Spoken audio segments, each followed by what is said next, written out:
Bom dia, boa tarde ou boa noite, turmas de terceiro ano. Aqui quem fala é a professora Rafaela Brito, professora de vocês de Educação Física.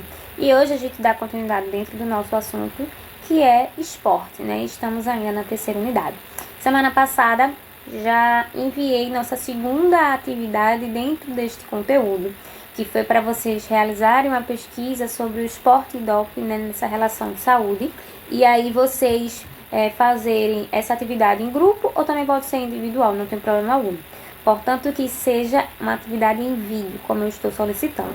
Para dúvidas sobre essa atividade, vocês podem retornar um vídeo aí. E aí esse vídeo ele vai explicar como proceder nesta atividade. Porém, lembrando que às 10h30 até às 11 da manhã, hoje teremos Tira Dúvidas. Então, também estarei lá presente para tirar as dúvidas de vocês, ok? E aí, hoje, a gente vai iniciar um novo olhar para dentro do esporte, né? Desde que a gente começou, a gente ficou muito voltado na perspectiva do esporte, esportes de radicais, de natureza e esportes adaptados, que são os esportes voltados para pessoas com deficiência, tá? Hoje a gente vai materializar e iniciar sobre os esportes de invasão. O esporte de invasão, especificamente o handebol. Por que esporte de invasão? Porque é aquele que eu vou ter um contato maior com o meu adversário, né? Vou me permitir entrar e invadir a área do meu adversário, né? Que aí vai existir de fato a área de defesa e a área de ataque, como tem o futebol, o basquete, o futsal. O vôlei, por exemplo, já é um esporte que não existe a invasão, né? Só se você invadir, óbvio, ali por baixo, né? Mas não existe essa possibilidade de invadir, não é permitido, tá? Porque existe uma rede divisória da área de cada time, tá? E aí a gente vai compreender um pouco sobre o handebol, tá? Como eu falei, é um esporte de invasão, ele é muito praticado, ele tem uma força muito grande na Europa, mas ainda ele é pouco praticado no Brasil, tá? O brasileiro, ele normalmente, na primeira modalidade esportiva que ele vai pensar em querer praticar, vai ser o futebol ou o futsal. Então, o handebol, ele, apesar de a gente ter grandes seleções brasileiras de handebol, a gente não tem um destaque muito grande ainda. A gente vem conquistando esse espaço de pouco em pouco, tá? E aí, sua criação é atribuída ao professor alemão Karl Schwellens, eu acho que é isso, em 1919, ou seja, não é uma prática antiga, tá? Óbvio que dentro da sua construção, ela traz características de outras modalidades até ser o que ela é, tá? Por exemplo, quando ela começou, ela era praticada em um campo similar ao de um jogo de futebol, a um campo de futebol. E era composta por 11 jogadores, tá? Muito diferente do que a gente tem hoje, tá? Em sua iniciação, né, quando ela foi desenvolvida, ela era praticada somente por mulheres, mas ganhou bastante destaque e se espalhou muito fortemente pela Europa esta nova prática, né? Esta modalidade em que a pessoa vai fazer gol, ponto, com a mão, né, utilizando a bola com a mão. Então ganhou muito destaque com isso, não demorou muito para os homens começarem também a praticar, tá? Em 1920, ela foi oficializada como modalidade esportiva, porém foi somente em 1924 que a gente teve a primeira, vamos dizer assim, primeira aparição desta modalidade com 7 jogadores e dentro de um salão, dentro de um espaço fechado, tá? Porque normalmente ela sempre estava acontecendo em campos de futebol, né? Similar ao de futebol. E aí, por que ela teve essa mudança, né? Os suecos, eles oficializaram esse handebol de salão para 7 pessoas, 7 jogadores. Porque estava se fazendo muito frio, eles não estavam conseguindo jogar do lado de fora porque é muito frio, né? Diferentemente aqui no Brasil, esses países europeus, eles têm as suas estações inverno e verão, principalmente muito definidas. Então, quando é inverno, é muito frio. E aí, então, eles tinham a grande dificuldade de não conseguir jogar no campo aberto. Então, eles transportaram para um salão, né, para uma quadra fechada e tiveram que diminuir o quantitativo porque o espaço era menor. Então, foi quando começou-se o handebol com 7 pessoas, com 7 integrantes, ok? E aí, como é que se encontra o handebol nas Olimpíadas? tá? Ele estreou nos Jogos Olímpicos de Berlim em 1936, porém, depois ele ficou suspenso, foi retirado e só retornou em 1972, ok? Ele ficou mais como uma estreia, um visitante, mas depois não rendeu mais suas práticas nas outras Jogos Olímpicos, tá? A participação feminina no handebol, ela não retornou. Na verdade, veja como é uma contradição, né? Ela era primeiramente somente para as meninas, para as mulheres. Depois os homens entraram. E nas Olimpíadas, quando retornou em 1972, a gente só retornou, né, com times masculinos. Não tinha times femininos. E aí, os Jogos Olímpicos para as meninas dentro da modalidade de handebol só começou em 1976. E como é o handebol no Brasil, né? Como se fez e como se encontra. Essa é uma foto de uma das primeiras seleções masculinas de handebol do Brasil, ok? E aí ele começou a ser praticado em 1930 aqui no Brasil. Em 1940 foi fundada a Federação Paulista de Handebol em São Paulo, tá? E por muito tempo o handebol ficou restrito somente a São Paulo, tá? Até a década de 60, as pessoas que praticavam eram somente, né, a região somente que praticava era a região de São Paulo.